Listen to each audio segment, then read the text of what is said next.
દાંતીવાડા કૃષિ યુનિવર્સિટી ખાતે 20મો વાર્ષિક પદવીદાન સમારંભ યોજાયો।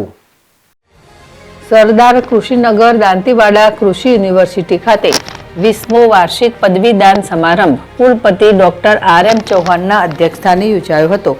યુનિવર્સિટી ખાતે અલગ અલગ ક્ષેત્રોમાં અભ્યાસ કરતા કુલ 463 વિદ્યાર્થીઓને પદવી એનાયત કરાઈ હતી, જેમાં 298 વિદ્યાર્થીઓને સ્નાતક, 111 વિદ્યાર્થીઓને અનુસ્નાતક તથા 54 વિદ્યાર્થીઓને પીએચડીની ડિગ્રી એનાયત કરાઈ હતી, જ્યારે મહાનુભાવોના હસ્તે કુલ 38 વિદ્યાર્થીઓને ગોલ્ડ મેડલ એનાયત કરાયા હતા। મહાનુભાવોના હસ્તે પ્રાકૃતિક ખેતીના સંશોધનની પુસ્તિકા વિમોચન કરાયું હતું। આ પદવીદાન સમારંભમાં રાજ્યપાલ આચાર્ય દેવવ્રતજીએ વિદ્યાર્થીઓને શુભેચ્છા સંદેશ મારફત આગામી ભવિષ્ય માટે શુભેચ્છાઓ પાઠવી હતી।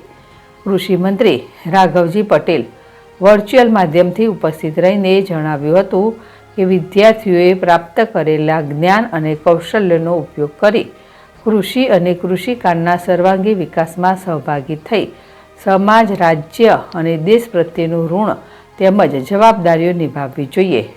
મંત્રીએ જણાવ્યું કે ગુજરાતે કપાસ, તેલીબિયા, મસાલા પાકો અને બાગાયતી પાકો થકી કૃષિ ઉત્પાદનની ગતિ જાળવી રાખી છે। ગુજરાત સરકાર પણ ખેડૂતોને કૃષિના તમામ પાસાઓમાં જરૂરી તમામ સહાય કરી વિકાસની યાત્રાને વેગવંતી બનાવવા હર હંમેશા કટિબદ્ધ છે।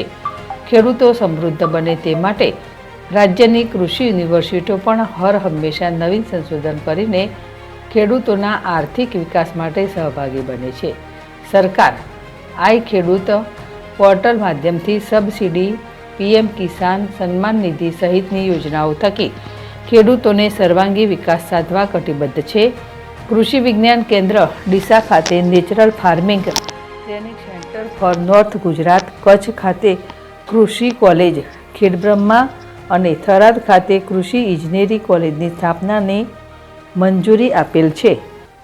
પદવીદાન સમારંભમાં કૃષિ યુનિવર્સિટીના કુલપતિ ડોક્ટર આર.એમ. ચૌહાણે જણાવ્યું કે દેશમાં 70% ગ્રામ્ય વિસ્તારમાં રહેતા લોકો ખેતી સંલગ્ન વ્યવસાય સાથે સંકળાયેલા છે।